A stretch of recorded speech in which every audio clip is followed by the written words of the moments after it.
नमस्कार दोस्तों, welcome to one day exam class. देखिए यूपी बीएड प्रेस परीक्षा 2020 के एग्जाम को देखते हुए हम आपको लगातार प्रैक्टिस सेट करा रहे हैं और आज का हमारा प्रैक्टिस सेट नंबर 20 है।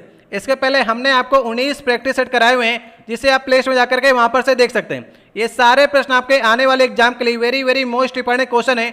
आज का देखिए हमारा पहला प्रश्न है, भारत में करेंसी नोट कौन जारी करता है? वित्त मंत्रालय, वित्त सचिव, भारतीय स्टेट बैंक या फिर भारतीय रिजर्व बैंक? आपके पास 3 से 4 सेकंड का समय है। सबसे पहले एक बार आपको प्रयास करना है।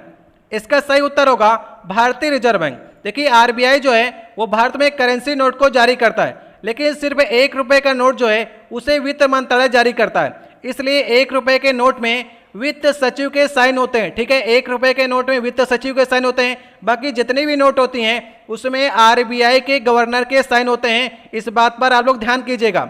अगर आपको वीडियो अच्छा लग रहा हो तो वीडियो को लाइक कर दीजिएगा। चैनल पर अगर आप नए हैं तो नीचे आपको लाल रंग की सब्सक्राइब बटन दिखेगी, उसे दबाकर लाल से काली कर दीजिएगा ताकि आने वाली वीडियो की नोटिफिकेशन आपके पास सबसे पहले पहुंच सके। ये दूसरा क्वेश्चन है, इसरो किसका संक्षिप्त रूप है? इंग्लिश में से लिखते हैं ISRO। तो बताइए इसरो का फुल फॉर्म क्या होगा? चारों ऑप्शन को धीरे धीरे पढ़ने का प्रयास कीजिएगा, गलती आपसे हो सकती है। सही ऑप्शन है दूसरा वाला option, Indian Space Research Organisation जो है वो इसरो का फुल फॉर्म है। और इसरो का मुख्यालय कहाँ पर है? बेंगलुरु में। इसरो का मुख्यालय बेंगलुरु में। और इसरो के चेयरमैन आपके एग्जाम में बहुत बार पूछा गया है कि इसरो के चेयरमैन कौन है इस समय, तो के सिवान है। कौन है? के सिवान जो हैं वो इसरो के चेयरमैन है। तीसरा नंबर क्वेश्चन है, मनुष्य किसके द्वारा जीवमंडल में पारिस्थितिकी संतुलन को बनाए रख सकता है? अगर आपको तीसरा प्रश्न आता है तो आप चौथे प्रश्न को जाकर के ट्राई कर सकते हैं, इसलिए मैं आपको एक साथ 2 प्रश्न दिखाने का प्रयास कर रहा हूं। बताइए पारिस्थितिकी संतुलन कब रहेगा? जब जीवों की सापेक्ष संख्या के सूक्ष्म संतुलन को मनुष्य समझेगा तब पारिस्थितिकी संतुलन रहेगा। इसलिए सभी जीव का प्रकृति में होना बहुत जरूरी है। जीवों का संतुलन होना बहुत जरूरी है अगर आप पारिस्थितिकी को बचाना चाहते हैं। सही ऑप्शन होगा डी वाला ऑप्शन। धूम कोहरा किसके संयोजन से बनता है? बताइए धूम कोहरा जो है वो किसके संयोजन से बनेगा? सही ऑप्शन होगा धुआं और कोहरा। धुएं और कोहरे से मिलकर के धूम कोहरा बनता है। सही ऑप्शन होगा डी वाला ऑप्शन। टीका का आविष्कार किसने किया था? टीका वैक्सीन का आविष्कार किसने किया था सबसे पहले? तो एडवर्ड जेनर ने किया था। सही ऑप्शन होगा बी वाला ऑप्शन। कांच का निर्माण के लिए प्रयुक्त जो कच्ची सामग्री होती है उसे आपको बताना है। कांच का कोई फार्मूला नहीं होता। आपके एग्जाम में कांच का कभी भी फार्मूला नहीं पूछेगा। फार्मूला हमेशा पूछा जाता है कंपाउंड का, मिश्रण का नहीं पूछा जाता। मिश्रण में आपसे पूछेगा कांच किन किन चीज़ों से बनता है। कच्ची सामग्री आपसे पूछ सकता है। बताइए कांच का कच्ची सामग्री क्या हो सकती है? सही ऑप्शन है पहला वाला, बालू, सोडा और चूना पत्थर। ठीक है, बालू, सोडा, चूना पत्थर, जिसमें बालू जो होती है वो 75% होती है, सिलिका जिसे हम लोग कहते हैं। ठीक है, पहला वाला ऑप्शन सही ऑप्शन है। देखिए 7वां क्वेश्चन है, हमारे भारतीय संविधान में कितने मूल कर्तव्य हैं?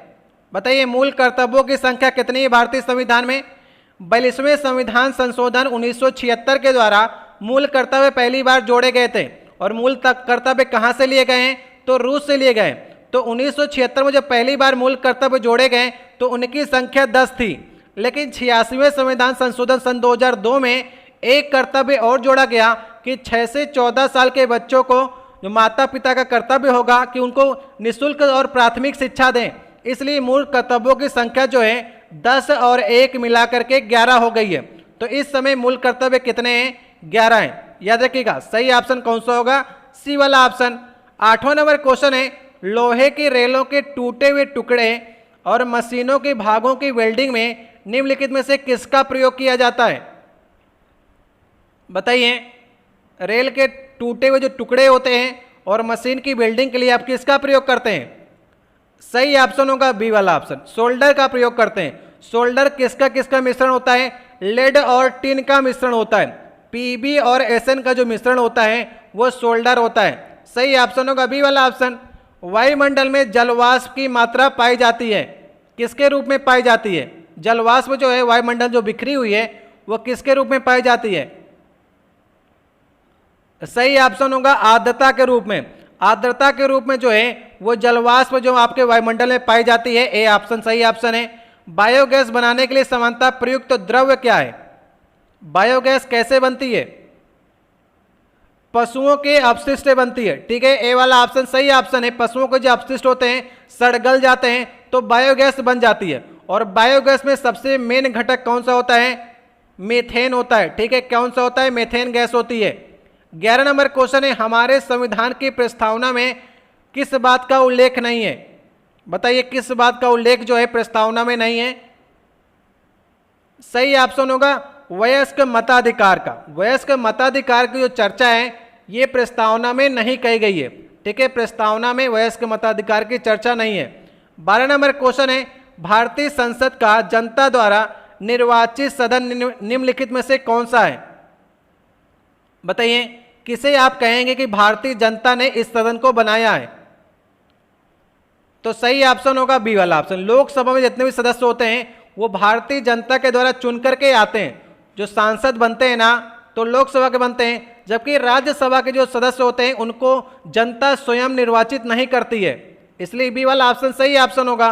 13 नंबर क्वेश्चन है, संविधान का कौन सा भाग राज्य के नीति निर्देशक सिद्धांतों से संबंधित है? बताइए, और ये किस देश से लिए गए? कमेंट बॉक्स में आप लोग उत्तर दीजिएगा कि राज्य के नीति निर्देशक सिद्धांत जो हैं वो किस देश से लिए गए। भाग है इसका 4, आर्टिकल 36 से लेकर के 51 तक जो चर्चा की गई है वो राज्य के नीति निर्देशक सिद्धांतों की चर्चा की गई है। ठीक है, भाग 3 में है मौलिक अधिकार, भाग 2 में क्या है? नागरिकता, और भाग 1 में है संघ एवं उसका राज्य क्षेत्र। तो भाग 4 ही बचा ऑप्शन में, जो कि आपके राज्य के नीति निर्देशक सिद्धांत हैं। मैंने आपसे पहला क्वेश्चन आज का पूछा है कि राज्य के नीति निर्देशक सिद्धांत जो हैं वो किस देश से लिए गए। गांधी जी किसकी रचनाओं से सबसे ज़्यादा प्रभावित थे? बताइए, गांधी जी जो थे वो सबसे ज़्यादा किससे प्रभावित थे? सही ऑप्शन होगा लियो टॉलस्टॉय। लियो टॉलस्टॉय जो थे वो रूस के लेखक थे और उनकी रचनाओं से गांधी जी सबसे ज़्यादा प्रभावित थे। सही ऑप्शन होगा डी वाला ऑप्शन। देखिए 15 नंबर क्वेश्चन है, लोकतांत्रिक समाजवाद की विधियां कौन सी हैं? क्रांति करना, आम हड़ताल करना, तोड़फोड़ करना, समझाना और प्रचार करना। बताइए लोकतांत्रिक समाजवाद की कौन सी विधियां हैं? सही ऑप्शन है समझाना। पब्लिक को आपको समझाना है और जो आप योजनाएं चला रहे हैं उसका प्रचार भी करना है। ठीक है, सही ऑप्शन है डी वाला ऑप्शन। 16 नंबर क्वेश्चन है, असम राज्य में कार्य कर रही तेल शोधन जो कारखाने हैं उनकी संख्या कितनी है? बताइए तेल की जो रिफाइनरियां हैं उनकी संख्या कितनी है? अच्छा क्वेश्चन है, बताइए कितनी संख्या है? सही ऑप्शन है 4। आपने पहला नाम तो सुना होगा डिगबोई, असम में तेल शोधन है, वहां पर होता है ना डिगबोई में। गुवाहाटी तेल शोधन है दूसरा, और बंगाई तेल शोधन, बंगाई गांव तेल शोधन जो है तीसरा है, और नुमलीगढ़ तेल शोधन ये चौथा है। 4 रिफाइनरियां हैं असम में। और सबसे पुरानी कौन सी? भारत की सबसे पुरानी तेल रिफाइनरी है डिगबोई, ये आपको याद ही होगी। बाकी 3 मैंने आपको बताई है, टोटल 4 है। एक बार फिर से रिपीट कर देते हैं, डिगबोई है, गुवाहाटी है, बंगाई गांव तेल शोध है वहां पर होता है, और नुमलीगढ़, ये 4 हैं आपके। ठीक है, चलिए 17 नंबर क्वेश्चन है, वित्त आयोग की नियुक्ति कौन करता है? वित्त आयोग की नियुक्ति कौन करता है? राष्ट्रपति करता है। ठीक है, जल्दी से करने का प्रयास करते हैं। नीचे वाले प्रश्न पर आप लोग विशेष तौर पर ध्यान दीजिएगा। 18 नंबर क्वेश्चन है, अन्नपूर्णा योजना किस वर्ष चलाई गई थी? और वित्त आयोग कितने साल के लिए बनाया जाता है? 5 साल के लिए बनाया जाता है। आर्टिकल 280 के तहत राष्ट्रपति जो है वित्त आयोग की नियुक्ति करता है। किस आर्टिकल के तहत? आर्टिकल 280 के तहत। अन्नपूर्णा योजना किस वर्ष चलाई गई थी? बताइए अन्नपूर्णा योजना किस वर्ष चलाई गई थी? तो ये चलाई गई थी सन 2000 से लेकर के 2001 के बीच में चलाई गई थी। जो 65 साल के वृद्ध लोग थे और जो निम्न कोटि के लोग थे उन्हें 10 किलो अनाज देने की योजना थी, ये 2000 और 2001 के बीच में चलाई गई थी। 19 नंबर क्वेश्चन है, किसी देश के अनुकूल व्यापार शेष का आशय क्या है? बताइए किसी देश के अनुकूल व्यापार शेष का आशय क्या है? व्यापार शेष भी इसे कहते हैं।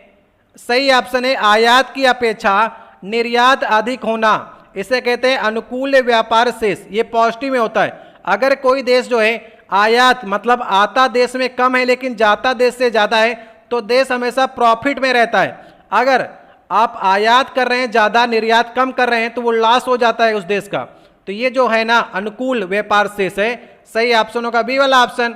20 नंबर क्वेश्चन है, मुख्य आयरन और स्टील उद्योग किस पठार में स्थित है? बताइए, मुख्य आयरन और स्टील का जो उद्योग है किस पठार में सबसे ज्यादा होता है? तो सही ऑप्शन है छोटा नागपुर का पठार। छोटा नागपुर का पठार कहां पर है? तो ये झारखंड में आपका पड़ता है। घास का सबसे ऊंचा और सबसे मोटा रूप कौन सा है?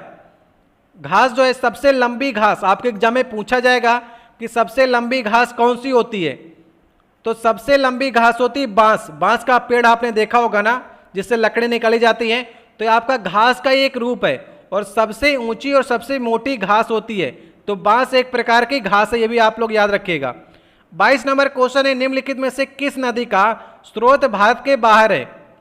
ठीक है, बताइए, ब्रह्मपुत्र, ब्यास, रावी, झेलम, किस नदी का स्रोत जो है भारत के बाहर है? सही ऑप्शन है ब्रह्मपुत्र। ब्रह्मपुत्र कहां से निकलती है? तिब्बत से निकलती है। सिंधु भी आपके तिब्बत से निकलती है। सतलज, ब्रह्मपुत्र, सिंधु और सतलज जो है तीनों नदियां जो है तिब्बत से निकलती हैं, तो इनका स्रोत भारत से बाहर है। बाकी ये ब्यास, रावी, झेलम भारत के अंदर से निकलती हैं। माजुली संसार का सबसे बड़ा नदी द्वीप है, वो किस राज्य में स्थित है? बताइए, सही ऑप्शन होगा असम में। असम के ब्रह्मपुत्र नदी पर माजुली जो है वो संसार का सबसे बड़ा नदी द्वीप है। देखिए, द्वीप आपको काफी ढेर सारे मिलेंगे, लेकिन द्वीप जो मिलेंगे आपको सागर में मिलेंगे, समुद्र में मिलेंगे, लेकिन नदी में जो सबसे बड़ा द्वीप है उसका नाम क्या है? माजुली। किस नदी पर है? ब्रह्मपुत्र नदी पर है। कहां पर पड़ता है? असम में पड़ता है। 24 नंबर क्वेश्चन है, मरुस्थलीय भवन को रोका जा सकता है? जो मरुस्थल में आप भवन बनाना चाह रहे हैं तो उसको आप कैसे रोकेंगे? सही ऑप्शन होगा बी वाला ऑप्शन, अतिचारण को रोक करके। अतिचारण मतलब होता है अत्यधिक चराई, जो जानवर चर जाते हैं ना, आसपास के वृक्ष, पौधे, घास, उसको चर जाएंगे तो मरुस्थल ढीला पड़ जाएगा और भवन जो आपका गिर जाएगा। अगर आप भवन को रोकना चाहते हैं तो चारण, अतिचारण को रोक करके वहां पर आप किनारे किनारे वृक्षारोपण कर सकते हैं। सही ऑप्शन होगा बी वाला ऑप्शन। 25 नंबर क्वेश्चन है, देवी माता की पूजा किससे संबंधित थी?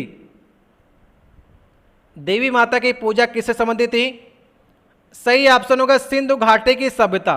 सिंधु घाटी की जो सभ्यता थी वहां पर मात्र देवी की पूजा होती थी, जिसे हम लोग कहते हैं देवी माता की पूजा।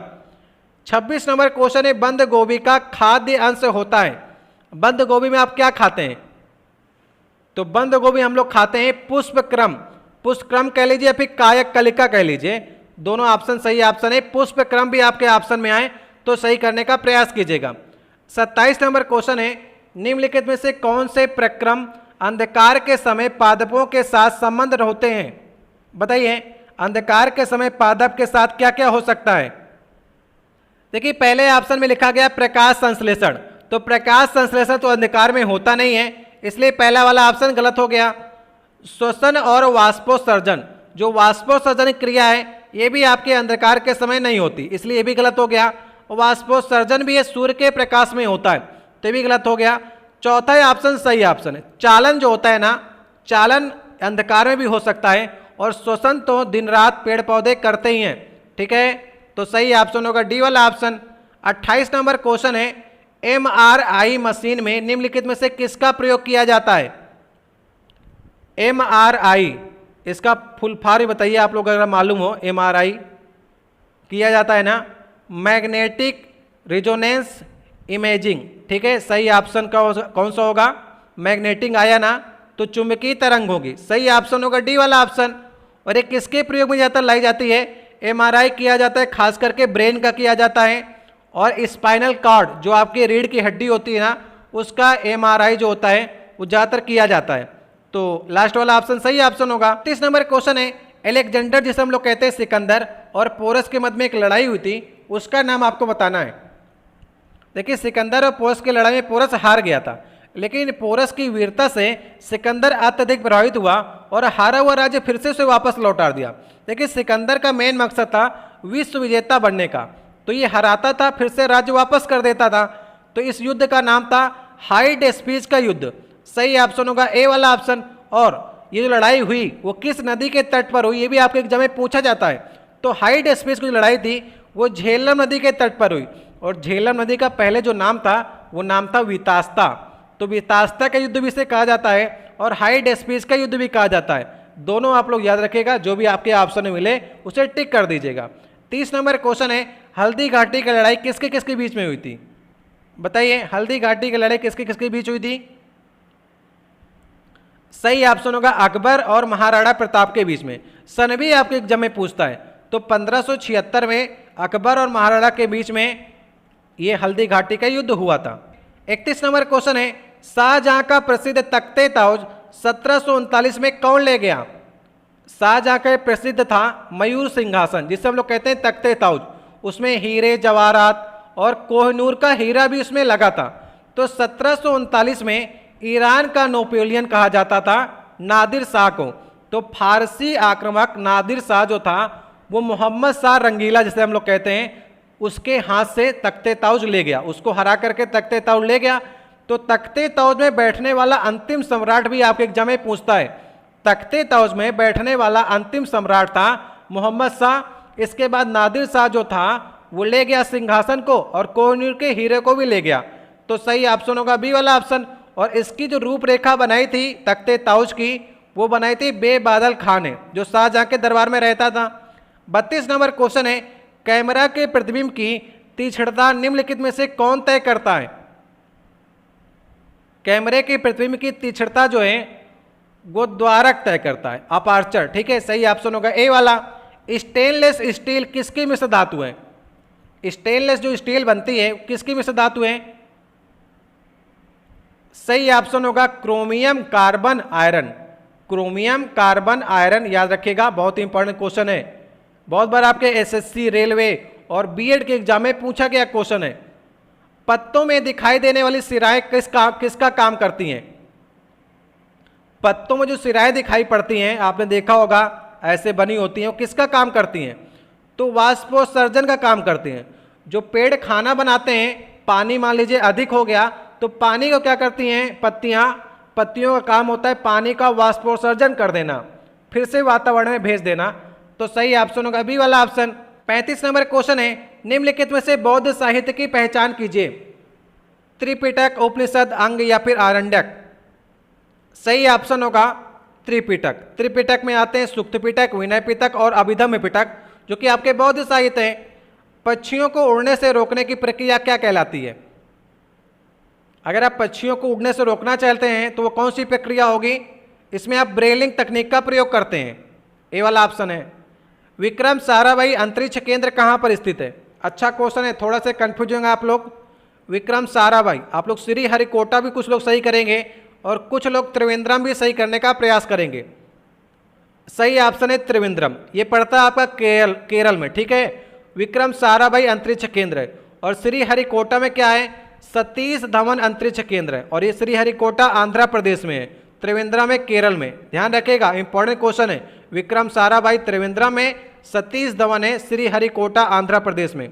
सेकंड के लोलक की कालावधि कितनी होती है? सेकंड लोलक की कालावधि कितनी होती है? ये क्वेश्चन आपके इंटर में बहुत बार पूछा गया होगा। तो 2 सेकंड होती है। सेकंड लोलक की कालावधि जो होती है वो 2 सेकंड होती है। ठंडे देशों में शीतकाल में झीलें जो होती हैं जम जाती हैं नीचे के पानी को छोड़ करके। तो कितने टेम्परेचर पर जो झीलें होती हैं जमना स्टार्ट हो जाती हैं? तो 4 डिग्री सेंटीग्रेड से जमना स्टार्ट होती हैं। ठीक है, सही ऑप्शन होगा सी वाला ऑप्शन। अमीर ए कोही कृषि विभाग एक नया विभाग किस सुल्तान द्वारा शुरू किया गया था? अमीर ए कोही। 40 नंबर क्वेश्चन है आज का। कृषि के विकास के लिए मोहम्मद बिन तुगलक ने अमीर ए कोही कृषि विभाग की रचना की थी। ठीक है, सी वाला ऑप्शन सही ऑप्शन है। मौर्य काल में शिक्षा का सर्वाधिक प्रसिद्ध केंद्र कौन था? मौर्य के समय में शिक्षा का केंद्र कौन था? तक्षशिला। यहीं पर चाणक्य पढ़ाया करता था। ठीक है, तक्षशिला कहाँ पर पड़ता है इस समय? पाकिस्तान में। ठीक है, ये मौर्य काल का शिक्षा का अच्छा केंद्र था। कि नेक्स्ट क्वेश्चन है, नंद वंश के पश्चात मगध पर किस राजवंश ने शासन किया? देखिए, नंद वंश के अंतिम सम्राट का नाम था घनानंद, और घनानंद को किसने हराया था? चाणक्य की सहायता से चंद्रगुप्त मौर्य ने हराया था। तो मगध पर मौर्य राजवंश की स्थापना की चंद्रगुप्त मौर्य ने, याद रखिएगा। और नंद वंश का अंतिम सम्राट भी आपके एग्जाम में पूछा जाता है, नाम था घनानंद, याद रखिएगा। 43 नंबर क्वेश्चन है, कलिंग विजय के उपरांत अशोक महान ने किस धर्म को स्वीकार कर लिया था? कलिंग की लड़ाई कब हुई थी? एग्जाम में पूछा जाता है आपके। कलिंग की लड़ाई हुई थी 261 ईसा पूर्व, अशोक के राज्याभिषेक के 8वें वर्ष ये लड़ाई लड़ी गई थी। कलिंग किसके लिए फेमस था? कलिंग जो फेमस था, हाथियों के लिए फेमस था। और कहाँ पर कलिंग पड़ता है नक्शे पर अगर आप देखेंगे इस समय, तो उड़ीसा के आसपास का जो क्षेत्र था वो कलिंग आपका पड़ता था। इस युद्ध में, कलिंग की लड़ाई में लगभग आपके 1.5 लाख लोग मारे गए और अशोक को काफ़ी दुख हुआ। इसके बाद अशोक ने बौद्ध धर्म को स्वीकार कर लिया। तो कमेंट बॉक्स में आप लोग ये बताइएगा कि अशोक ने किस बौद्ध भिक्षु से दीक्षा ली थी? बता सकते हैं आप लोग। आज का दूसरा प्रश्न मैंने आपसे पूछा है कि अशोक महान ने किस बौद्ध भिक्षु से दीक्षा ली थी? सही ऑप्शन है बी वाला ऑप्शन। 44 नंबर क्वेश्चन है, मुगल काल की राजकीय भाषा क्या थी? सिंपल क्वेश्चन है, बहुत बार आपके एग्जाम में पूछा गया। फारसी थी। ठीक है, मुगल काल की राजकीय भाषा फारसी थी। खरोष्टी लिपि कैसे लिखी जाती है? एक बार मैंने आपको बताया था कि आपको याद है खरोष्टी लिपि कैसे लिखी जाती है? जैसे आप कोई पेन पेपर में लिखते हैं तो आप यहाँ से स्टार्ट करते हैं, तो आप कैसे लिख रहे हैं? बाईं ओर से दाईं ओर लिख रहे हैं। लेकिन खरोष्टी लिपि जो लिखी जाती है वो दाईं ओर से बाईं ओर लिखी जाती है। सही ऑप्शन होगा बी वाला, मतलब कि आप इधर से लिखना स्टार्ट करेंगे। जैसे उर्दू आपकी पढ़ी जाती है ना, लिखी जाती है, वैसे आपकी खरोष्टी लिपि जो है दाईं ओर से बाईं ओर की ओर लिखी जाती है। सही ऑप्शन होगा बी वाला। वहीं पर ब्राह्मी लिपि जो है आपकी वो बाईं ओर से दाईं ओर लिखी जाती है। 43 नंबर क्वेश्चन है, मंदिरों की उत्तरी शैली को किस नाम जाना जाता है? जो उत्तर की शैली है उसे किस नाम जाना जाता है? इसे कहते हैं हम लोग नागर शैली। ठीक है, और दक्षिण की शैली जो है उसे कहते हैं द्राविड़ शैली। सही ऑप्शन होगा बी वाला ऑप्शन। देखिए, हिमालय से लेकर के विंध्य तक की जो शैली है उसे कहते हैं नागर, और विंध्य से लेकर के कृष्णा नदी की जो शैली है उसे कहते हैं बेसर, और कृष्णा नदी से लेकर के जो आपके दक्षिण तक की पूरी शैली है उसे कहते हैं द्राविड़। इसलिए उत्तर की नागर और दक्षिण की हम लोग द्रविड़ शैली कहते हैं। 47 नंबर क्वेश्चन है, कुतुब मीनार का निर्माण किसने प्रारंभ किया था? कुतुब मीनार का निर्माण प्रारंभ किसने किया था? नाम से आपको पता चल रहा होगा, कुतुबुद्दीन ऐबक ने प्रारंभ किया था। सबसे ऊंची मीनार है। बाद में इल्तुतमिश ने इसे पूरा किया। 48 नंबर क्वेश्चन है, हिंदू मुस्लिम एकता का प्रतीक सुलाकुल उत्सव जो है कहाँ मनाया जाता है? सुलाकुल उत्सव कहाँ मनाया जाता है? ये हिंदू मुस्लिम एकता का प्रतीक है, अलीगढ़ में मनाया जाता है। तो सही ऑप्शन होगा इसका बी वाला ऑप्शन। 39 नंबर क्वेश्चन है, अग्निग्रह किस धर्मावलंबी की पूजा स्थल है? बताइए। 49 नंबर क्वेश्चन है आज का। अग्निग्रह कहाँ, किसका पूजा स्थल है? सही ऑप्शन है पारसी धर्म का है। ठीक है, पारसी धर्म का पूजा स्थल का नाम है अग्निग्रह। सही ऑप्शन होगा सी वाला ऑप्शन। 50 नंबर क्वेश्चन है आज का, लास्ट क्वेश्चन है, मूर्ति कला की गंधार शैली निम्नलिखित में से किस शैली का मिश्रण है?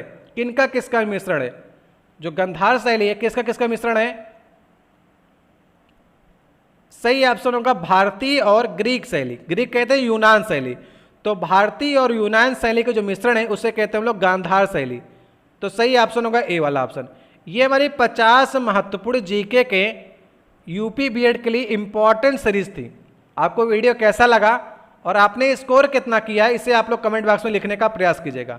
अगर आपको वीडियो अच्छा लगा हो तो जाते जाते एक बार लाइक कीजिएगा और कमेंट करके बताइएगा आपको वीडियो कैसा लगा। अपना स्कोर कार्ड जो इस कीजिएगा। अगर आपने इन 50 प्रश्नों में से कम 40 से 42 से प्रश्न करने का प्रयास किया है तो आपकी जीएस अच्छी मानी जाएगी और आप यूपी बीएड के लिए बिल्कुल से तैयार हैं। आप बेफिक्र होकर जा सकते हैं। ज़्यादा करंट अफेयर के आपके प्रश्न नहीं आएंगे, पीछे के प्रश्न आपसे पूछे जाएंगे। 5-6 आपके करंट अफेयर के प्रश्न पूछे जाएंगे, उन्हें बस आप लोग संभाल लीजिएगा और प्रश्न पीछे तक पूछे जाएंगे। मार्च के पहले की आपको करंट अफेयर पूछी जाएगी तो उसके पहले करंट अफेयर पढ़ने का प्रयास कीजिएगा। और कितना स्कोर हुआ इसे आप लोग बता सकते हैं। अगर आपने 40 प्लस या फिर 45 प्लस करने का प्रयास किया है तो कमेंट बॉक्स में बताइएगा। 1-2 सीरीज और देने का प्रयास करेंगे। बाकी आप लोग 9 अगस्त को पेपर दीजिए। आपका काफ़ी प्रयास से पेपर कराया जा रहा है और कोरोना में आपको बच के जाना है पेपर देने। देखिए, पेपर ही आपका मेन मकसद नहीं होना चाहिए, आपका ये भी मकसद है आपको जीना भी है। तो जितना हो सके सावधानी को बरत के जाइए। सेंटर काफ़ी दूर दूर कुछ लोग के भेज दिए गए हैं, तो देख कर जाइए आप लोग और पेपर को अच्छे से करने का प्रयास कीजिए। 3 सेक्शन है आपके, हिंदी, जीएस और रीजनिंग, इसको आपको संभालना है। यही आपका बेस्ट स्कोरिंग है। कला वर्ग वालों का अच्छा स्कोर होता है साइंस वर्ग वालों की अपेक्षा, इसलिए साइंस वर्ग को मैं कह रहा हूँ आप लोग मैथ की प्रैक्टिस कर लीजिए। कुछ लास्ट के दिनों में मैथ के फार्मूले देख के जाइए, ताकि कुछ सवाल आप वहाँ पर लगा पाएँ। मैथ और विज्ञान ये दोनों मिक्स आएंगी साइंस वर्ग के लिए। तो बाकी आप लोग सभी के लिए बेस्ट ऑफ लक, आप लोग पेपर बढ़िया दीजिए और स्कोर अपना शेयर कीजिएगा। किसी प्रश्न में डाउट हो तो कमेंट बॉक्स में आप लोग कह सकते हैं। बहुत बहुत धन्यवाद।